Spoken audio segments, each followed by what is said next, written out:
There's something curious happening in the pixels and polygons of video games, and it spans across genres, platforms, even decades.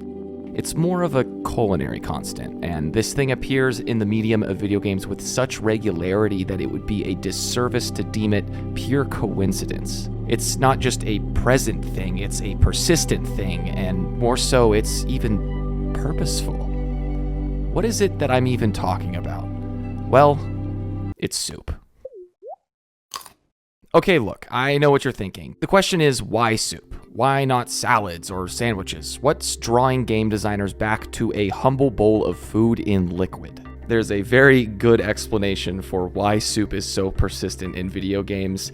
It's technically convenient and convenient technically. Early RPGs often included soup because early game developers were limited by pixel counts and processing power, and a circle with a few pixels of colors reads immediately as a graphically easy way to implement a food item. And it's still implemented because as games become more complex graphically and technologically, soup is just whatever you add and water, and it's easier to code that way. Instead of mixing 10 ingredients and creating something you might see at a Michelin star restaurant, you've simplified the 10 ingredients into an amalgamation of whatever it is that you've added, and it's a simple soup is really what you get. Okay, so I'm going to show you a couple examples of soup in some of my favorite video games. I think it'll make a little bit more sense that way. Before moving forward, I should mention that there are going to be very, very slight spoilers for games that have been out for over 20 years. So, yeah. In The Legend of Zelda: Wind Waker, the hero of winds is tasked with a purpose far greater than himself. Link is unable to complete this task without the help of these other characters. Now, these other characters join the greater cause to assist the hero, but it doesn't exactly help our hero out physically. But there are consumables that do. Now, there's red potion that heals all the missing hearts, and there's even a blue potion that restores hearts and our hero's magic power. But even more interestingly, there is something that does both of these things, but better. This healthy soup your grandmother makes replenishes all of your life and magic power. Okay, so we've got a orange elixir, a fortifying soup that acts as the single best consumable in the game by a long shot. You even get 2 doses of it. When our hero is in dire need of replenishment and restoration, they simply need to drink the soup. Immediately, Link's hearts and magic are restored, and even more impressive, our hero now deals double damage until they're harmed. This goes beyond health and restoration and begins to shift towards enhancement, although temporary, impactful. But why? Well, it's because your grandmother made it. This isn't even the only reference to a restorative soup in the Legend of Zelda series. In The Legend of Zelda: Twilight Princess, you find yourself in the home of a Yeti named Yeto, who is attempting to make a restorative soup for his sick wife, Yetta. Now, Yeto is desperately trying to cure his wife, and he indirectly tasks Link with gathering ingredients and adding them to the soup. And as the soup becomes more complex and more restorative, the path traveled to gather each ingredient also becomes more complex and more dangerous. Ultimately, Yeto is successful in healing his wife Yetta with the soup, which makes this entire eye-rolling side quest worth it. The end of this small story is one of the only moments in the entire series of games that shows love in a romantic sequence that only lasts about a minute.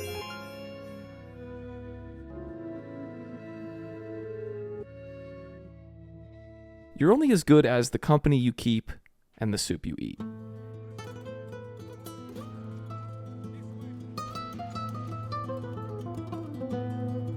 In Red Dead Redemption 2, your gang is on the run from the law. A botched robbery sends the group through a revolving door of crisis and insecurity. The game is a romanticization of the Wild West, and as the story unfolds and pushes and pulls against the characters, it inevitably drifts towards the ultimate end and death of the Wild West. Look, it's impossible not to recognize the importance this masterpiece places on a community, and it's not an accident that the developers made soup a centerpiece of this little community. These moments aren't just about regaining our protagonist's health cores and refilling his Deadeye. It's a place for the camp members to share stories, to dance, to sing, to have fun. There is an evolutionary advantage to cooking together, eating together, and surviving together. Think about it. What other food is so closely associated with being cared for? Chicken soup when you're sick. A warm bowl of it even on a cold day. Grandma's recipe that tastes like your childhood. When consumed, it's beyond just a physical sustenance. It's community and connection, and more importantly, mental and emotional sustenance. Green hell is, well, exactly as the name implies, hellish and green and deep in the uncharted jungles of the Amazon. Green hell forces you to utilize real-life survival techniques in order to survive.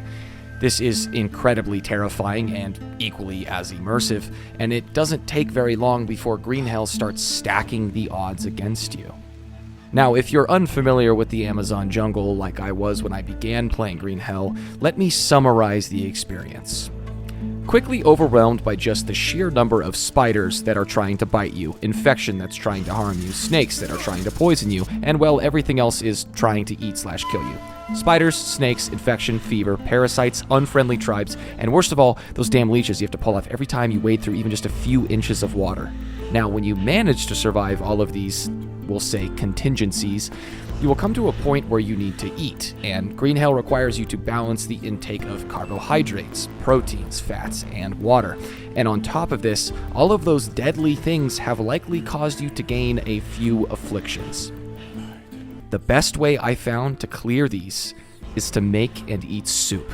And while there are other food sources that provide better increases to these 4 individual food groups, none of them have the ability to also reduce afflictions while simultaneously restoring those stats. When Geralt of Rivia sits down to a bowl of soup in The Witcher 3, it isn't just restoring his vitality, it's grounding this fantastical world filled with magical beasts and magical potions with something universally human. And as these virtual worlds become more complex, more demanding, more overwhelming, it's a reminder of our simplest needs and the small comforts we relish in during times of anguish. This might explain why soup appears most prominently in games that otherwise feature increasing levels of complexity and challenge. The harder the world pushes against you, the more meaningful and sweet that moment finally becomes when you get just 1 minute of reprieve, often accompanied by something as simple as a pot of soup.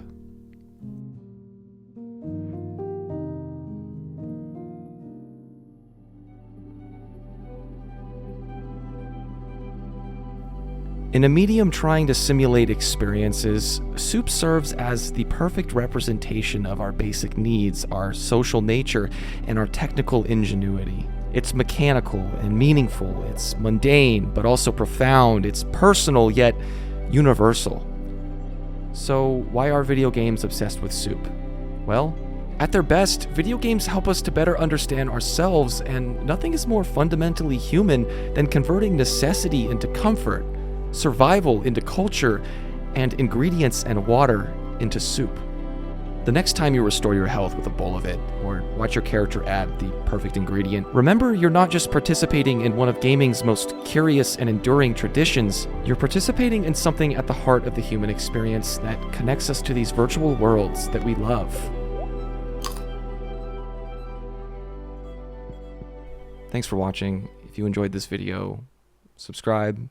It would mean a lot.